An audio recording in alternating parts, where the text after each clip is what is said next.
Hello everyone. Last video में हमने limits की डेफिनेशन समझ ली थी और इंडिटरमिनेट फॉर्म्स क्या होती है ये जान लिया था। अब हम समझ रहे हैं लिमिट को इवैल्यूएट करना ना। वो सीखने से पहले हम कुछ बेसिक थ्योरम्स हैं, फंडामेंटल थ्योरम्स ऑन लिमिट्स, वो समझ लेते हैं। देखो, मैंने ये कहा है कि ना जो दो फंक्शंस हैं अलग अलग, मान लो एफ एक्स एक फंक्शन है जिसकी एक्स इक्वल टू ए पे जो लिमिट की वैल्यू है वो एल है, और limit x tends to A G X जो है वो एम है। एल और एम दोनों अगर फाइनाइट हैं, तो अगर मान लो दो फंक्शंस के सम की या डिफरेंस की हमें लिमिट निकालनी है, तो हम इंडिविजुअली इन दोनों की लिमिट्स कैलकुलेट करेंगे। यानी एफ एक्स की लिमिट अलग निकालेंगे, जी एक्स की लिमिट अलग निकालेंगे, और उन दोनों को ऐड या सब्ट्रैक्ट कर देंगे। अगर प्लस साइन है तो ऐड करना है, माइनस है तो सब्ट्रैक्ट करना है। तो फाइनल आंसर इस टाइप की लिमिट का जो है, इस टाइप की लिमिट का final answer L plus M हो जाएगा। अगर यहाँ प्लस साइन है, माइनस साइन है, तो एल माइनस एम हो जाएगा। ठीक है। सिमिलर वे में दो फंक्शंस के प्रोडक्ट की लिमिट निकालनी है, तो अलग अलग लिमिट कैलकुलेट करके उनको मल्टीप्लाई कर देंगे। दो फंक्शंस के अगर रेशियो की लिमिट अगर हमें फाइंड आउट करनी है, दो फंक्शंस के रेशियो की अगर लिमिट फाइंड आउट करनी है, तो हम क्या करेंगे, उन दोनों लिमिट्स को डिवाइड कर देंगे ना। ये बात हम दोबारा लिख लेते हैं। देखो, अगर अब आपको कहा गया कि इसी तरीके से अगर आपको पूछा गया कि भाई दो फंक्शंस को डिवाइड करना है, तो लिमिट क्या आएगी ना। जैसे अगर ये पूछ लें, थर्ड थ्योरम और बना देते हैं। हाँ, इसमें ये बात अलग है, ये बात हमें ध्यान रखनी होगी कि नीचे वाली लिमिट की वैल्यू ज़ीरो ना हो। मतलब इस टर्म को ऐसा लिखा जा सकता है, अगर इंडिविजुअली इन दोनों लिमिट का एग्जिस्टेंस है और फाइनाइट एग्जिस्टेंस है, और दोनों की वैल्यू फाइनाइट नंबर मिल रही है, देन हम क्या कहेंगे कि ये वाली वैल्यू एल अपॉन एम हो जाएगी, और यहाँ पे एम जीरो ना होना ना, नीचे वाली टर्म जीरो ना आए, उस टाइम पे हम ये कर सकते हैं। ठीक है। तो सिंपल मीनिंग है, सम, डिफरेंस, मल्टीप्लिकेशन या फिर डिवीजन, इन चारों लिमिट्स को कैलकुलेट करने के लिए इंडिविजुअल पार्ट्स की लिमिट निकालें और उन दोनों को ऐड, सब्ट्रैक्ट या मल्टीप्लाई या डिवाइड कर देना, जो जैसी रिक्वायरमेंट है वैसा काम कर दें। ठीक है। एक काम और समझते हैं। मान लो कोई फंक्शन एक इस टाइप का फंक्शन है जो कंटिन्यूअस है ना। कंटिन्यूअस वर्ड का मीनिंग ये होता है कि जिसका ग्राफ टूटे ना ना। डिटेल में हम कंटिन्यूटी में समझने वाले हैं, पर कंटिन्यूअस वर्ड में पहले यूज ले रहा हूं क्योंकि कुछ क्वेश्चन में लिमिट्स में काम आ सकता है ना। जैसे फॉर एग्जांपल हमें पूछा गया लिमिट एक्सटेंड्स टू ए से जी ऑफ एफ एक्स, है ना। G of f x composite function हम जानते हैं। तो इस लिमिट को ऐसा लिखा जा सकता है, इस लिमिट की वैल्यू को ऐसा लिखा जा सकता है। कब लिखा जा सकता है ये इंपॉर्टेंट है। अगर आप देखो, इस लिमिट को तो फाइनाइटली कैलकुलेट कर लेंगे ना, तो ये इसको फाइनाइटली कैलकुलेट करने पर मान लो ये जो वैल्यू आ रही है ना, इस वैल्यू पे जीएक्स का ग्राफ ब्रेक नहीं होना चाहिए। ठीक है। आई मीन टू से GX must be continuous at this value, at what value, at this limiting value, at this value। देखो, ये लिमिट कैलकुलेट करेंगे तो एक नंबर मिलेगा ना, वो इस वैल्यू पे ये जो gx है ना वो कंटिन्यूअस होना चाहिए ना। कंटिन्यूअस फंक्शन के कुछ एग्जांपल्स हमें पता है, जैसे पोलिनोमियल फंक्शन की बात कर लें, एक्सपोनेंशियल फंक्शन है, लोगरिथमिक फंक्शन है, साइन और कॉस है ना। तो इन फंक्शंस के टाइम पे हम ऐसा कर सकते हैं। जैसे फॉर एग्जांपल मैं आपको ये कहना चाहता हूँ, जैसे आपके पास में मान लो कोई इस टाइप की लिमिट है, सपोज e की पावर एफ एक्स टाइप का कोई फंक्शन है ना, और आपने लिमिट को यहाँ लिख रखा है, तो इस लिमिट को यहाँ की जगह यहाँ चढ़ा दो। इसको ऐसा किया जा सकता है ना।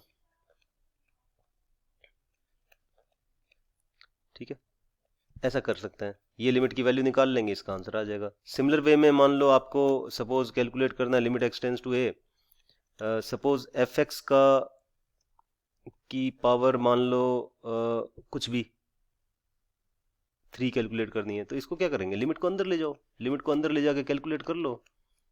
और क्योंकि एक्स क्यूब जो फंक्शन है ना, ये जी जो है ना एक्स क्यूब बन गया ना, एक तरह से यही हुआ। तो g जो है वो एक्स क्यूब बन गया, तो उस टाइम पे ये जो फंक्शन है एक्स क्यूब जो है वो हर वैल्यू के लिए कंटिन्यूस होता है, देयरफॉर ये लिमिट को अंदर ले गए और इसको सॉल्व कर लिया और आंसर आ गया। ठीक है, तो ये बात को ध्यान रखें। जैसे मैं आपको एक एग्जांपल बना देता हूँ, लो अगर ये पूछा गया लिमिट एक्सटेंड्स टू से एक पहले क्वेश्चन हमने कर लिया है, वही देख लेते हैं। X tends to 2 X square minus 4 by X minus 2 है और इसकी पावर मान लो 4 चढ़ा दी, तो कोई दिक्कत नहीं है। क्या करेंगे, अंदर लिमिट ले जाओ, अंदर लिमिट ले जाके इसको सॉल्व कर लो। ये कैलकुलेट कर लिया, ये 4 आया, तो 4 टू द पावर 4 आपका आंसर है।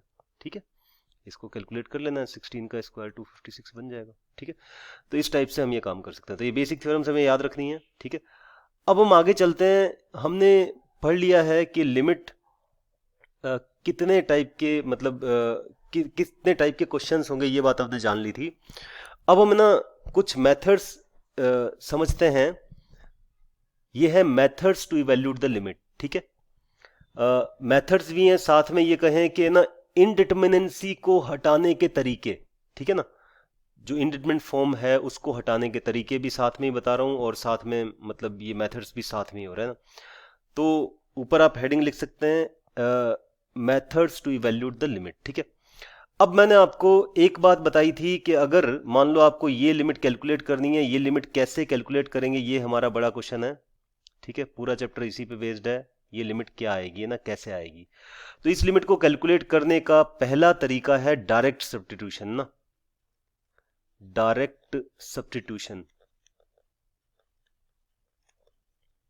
सब्स्टिट्यूशन ये कब लगता है, ये मैं आपको पहले बता चुका हूं, दोबारा से एक्सप्लेन कर रहा हूं। देखो, अगर x इक्वल टू ए जो है वो फंक्शन के डोमेन में है और function has a single definition, function की खाली एक ही डेफिनेशन है अपने पूरे डोमेन के लिए, तब ये मेथड एप्लीकेबल है।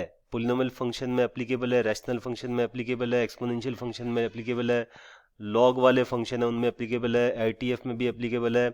अगर एंड पॉइंट ना हो तब एप्लीकेबल है, क्योंकि लिमिट का कैलकुलेशन जो है ना वो दोनों साइड से देखा जाता है ना, उसको दोनों साइड से सेम पॉइंट पे टेंड करे तब वो लिमिट का एग्जिस्टेंस है। अगर कोई फंक्शन का डोमेन आपका मान लो से 1 से 5 है, तो 5 पे लिमिट की बात कोई करेगा नहीं। ठीक है ना, 5 पे लिमिट की बात नहीं की जाती है, ना ही 1 पे कभी बात की जाती है। तो इसलिए मैं बता रहा हूं कि मतलब डोमेन के मिड में कोई पॉइंट है उसकी बात कर रहे हैं, उस पर लिमिट की वैल्यू कैलकुलेट करनी, तो डायरेक्ट सब्स्टिट्यूशन लगाएंगे, उससे आंसर निकाल लेंगे ना। जैसे मैंने आपको उस दिन भी एक क्वेश्चन हमने ऐसा किया था, मान लो लिमिट एक्सटेंड्स टू 3 दे दिया और मान लो ऐसा कुछ लिखा है X cube minus 1 by X minus 1 plus X square by X plus 1। ठीक है, ऐसा कुछ दे दिया, तो भाई इसमें कोई दिक्कत आई नहीं रही ना। 3 रखो और आंसर निकालो, कितना आ गया, 26/2 प्लस 9/3। ठीक है, ऐसा लिख देंगे, 13 + 3 16, खत्म। ठीक है, तो डायरेक्ट सब्स्टिट्यूशन कब करना है ये बात को दिमाग में रख लें। ठीक है, नोट कर लें अच्छे से। जब फंक्शन के डोमेन में ए हो और फंक्शन में जीआईएफ ना हो, फ्रैक्शनल पार्ट ना हो, सिग्नम ना हो, पीस वाइज डिफाइंड फंक्शन ना हो, ये सब ना है, नहीं है, तब डायरेक्ट सब्स्टिट्यूशन एप्लीकेबल है, नहीं तो डायरेक्ट सब्स्टिट्यूशन एप्लीकेबल नहीं है। ठीक है, तो पहला मेथड तो डायरेक्ट सब्स्टिट्यूशन हो गया। ठीक है, अब दूसरे मेथड पे आते हैं भाई। दूसरा मेथड अपना है फैक्टराइजेशन। ध्यान से समझना इस चीज को, फैक्टराइजेशन। जो हमारे पास में ये लिमिट थी, हमने फैक्टराइजेशन से की। इस लिमिट को मैं कई बार लिख चुका हूं, आप पक गए होंगे। ठीक है ना पकना जरूरी है, क्योंकि फल जो है पक के ही तैयार होता है ना।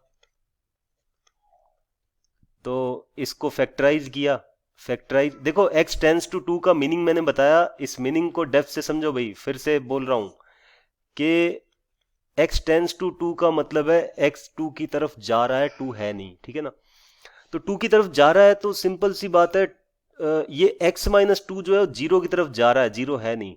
x माइनस 2 0 की तरफ जा रहा है, 0 है नहीं, तो नॉन जीरो नंबर को नॉन जीरो नंबर से काटा जा सकता है। काट दिया तो आपने, अब अगर 2 रखा तो आपको क्या मिलेगा, 2 + 2 दैट इज 4। तो ये फैक्टराइजेशन मेथड ही है। और क्वेश्चंस देख लेते हैं। लिमिट एक्सटेंड्स टू से 5/2 कर देते हैं, और यहाँ लिख देते हैं suppose sine square x, sine square x नहीं, कुछ और करते हैं, कॉस स्क्वायर एक्स लिख देते हैं क्योंकि जीरो बनाना ना, और नीचे लिख देते हैं सपोज 1 माइनस साइन एक्स ना। देखो भाई अब इसमें आप सोचोगे फैक्टराइजेशन कैसे लगेगा, भाई पाई बाई टू रखने पे क्या बन रहा है, कॉस पाई बाई टू 0 और 1 माइनस 1 0, तो 0/0 फॉर्म है। तो इसको सॉल्व करने के लिए ऊपर वाली टर्म को पहले ये लिखा, आप पूरा स्टेप लिखेंगे, limit x tends to pi by two again लिखेंगे, फिर ये कॉस स्क्वायर को 1 माइनस साइन स्क्वायर लिखा जाएगा। फिर आप समझ चुके हैं कि ऊपर फैक्टर किए जाएंगे 1 minus sine X into 1 plus sine X, तो ये डिनोमिनेटर से कट जाएगा ना। x tends to pi by two अगर है तो ये वाली वैल्यू टेंडिंग टुवर्ड 0 है, एग्जैक्ट 0 नहीं है। तो एग्जैक्ट 0 जब नहीं है तो इसको काट दो, कोई दिक्कत नहीं है, ये और ये काट दिया। तो अब आपने इस बची हुई टर्म के अंदर x को पाई बाई टू रखा तो 1 + 1 आपका आंसर मिल गया पाई बाई टू। ठीक है, तो ये फैक्टराइजेशन वाला मेथड है, इस मेथड को दिमाग में रखना है। ये अगर ऊपर एक पोलिनोमियल बाय पोलिनोमियल है, यानी अगर रैशनल फंक्शन टाइप है तब आप ये अप्लाई कर सकते हैं। अगर कोई ट्रिग्नोमेट्रिकल फंक्शन है जिसमें भी 0/0 फॉर्म अगर बन रही है तो भी ऐसा अप्लाई कर सकते हैं। एक दो क्वेश्चन और देख लेते हैं, दो क्वेश्चन ये हो गए, और देखो ये क्वेश्चन, इस पे बहुत सारे बनाए जा सकते हैं, कोई भी पोलिनोमियल डाल दो भाई, जो मन करे डाल दो। x टेंड्स टू 1 कह देते हैं, x² माइनस 4x प्लस 3, और नीचे लिख देता हूँ x² प्लस x माइनस 2 है ना। देखो भाई 1 रखो, 0/0 आ रहा है, तो ऊपर फैक्टर करो x minus 1 into x minus 3, नीचे भी फैक्टर करो x plus 2 into x minus 1। तो ये टेंडिंग टुवर्ड 0 है, ये कट गया। अब 0 बनाने वाली टर्म को हटाना, यही हमारा मोटिव है। ये अगर कर दें तो फिर 0/0 फॉर्म हट गई। अब आप क्या करेंगे, इस रेस्ट ऑफ द टर्म में पहले यहाँ पे लिमिट दोबारा लिखेंगे भैया ना, लिमिट एक्सटेंड्स टू 1 यहाँ दोबारा लिखना है, सब्जेक्टिव पेपर के लिए बता रहा हूँ। ऑब्जेक्टिव के लिए अप्रोच ठीक है, काटा और 1 रख दिया, 1 रख के आपका आंसर कितना आ गया, 1 माइनस 3/1 प्लस 2 दैट इज -2/3, ये आपका आंसर है। ठीक है, हाँ, तो फैक्टराइजेशन फर्स्ट मेथड है, ये आगे क्लियर हो चुका है अब हम आगे चलते हैं। अब दूसरा मेथड है, थर्ड मेथड इज रैशनलाइजेशन। ठीक है, फैक्टराइजेशन कब एप्लीकेबल है, 0/0 फॉर्म हो। ठीक है, दूसरा मेथड है रैशनलाइजेशन। ठीक है, रैशनलाइजेशन क्या है वो समझते हैं। जैसे मान लो इस टाइप का क्वेश्चन, मैं क्वेश्चन से ही एक बात क्लियर करता हूं। मान लो इस टाइप का क्वेश्चन है, limit x tends to 2 root of x plus 2 minus से 2 अपॉन x माइनस 2। आप समझ पा रहे होंगे 0/0 फॉर्म है ना। अब 0/0 फॉर्म अगर है तो इसमें क्या करो, ये न्यूमरेटर को रैशनलाइज करो ना, ताकि ये x माइनस 2 ऊपर बन जाए और वो कट जाए ना। तो हम क्या कर रहे हैं, इस क्वेश्चन को सॉल्व करने के लिए हमें ऊपर और नीचे मल्टीप्लाई करना है इसके कॉन्जुगेट से, न्यूमरेटर के कॉन्जुगेट से, क्योंकि न्यूमरेटर में स्क्वायर रूट है ना। तो आपने क्या किया, रूट एक्स प्लस टू ऊपर मल्टीप्लाई किया और रूट एक्स प्लस टू ही नीचे मल्टीप्लाई किया, सेम नंबर मल्टीप्लाई डिवाइड किया। अब समझे, देखो ये यहाँ पे a plus B into A minus B, A square minus B square आएगा, तो अकॉर्डिंगली ये बना, और नीचे ये चल ही रहा है। ठीक है, देखो ये अपना फाइनल टर्म बनी अभी है ना। अब देखो ऊपर क्या बना, x माइनस 2 बन गया, प्लस 2 माइनस 4, x माइनस 2 हो गया, ये x माइनस 2 से x माइनस 2 कट गया। अब बची हुई टर्म आपके पास में ये है, इसमें आप क्या करें, x को 1 डाल देना, ये 1 बना ना, कट गया तब है ना, ये ऊपर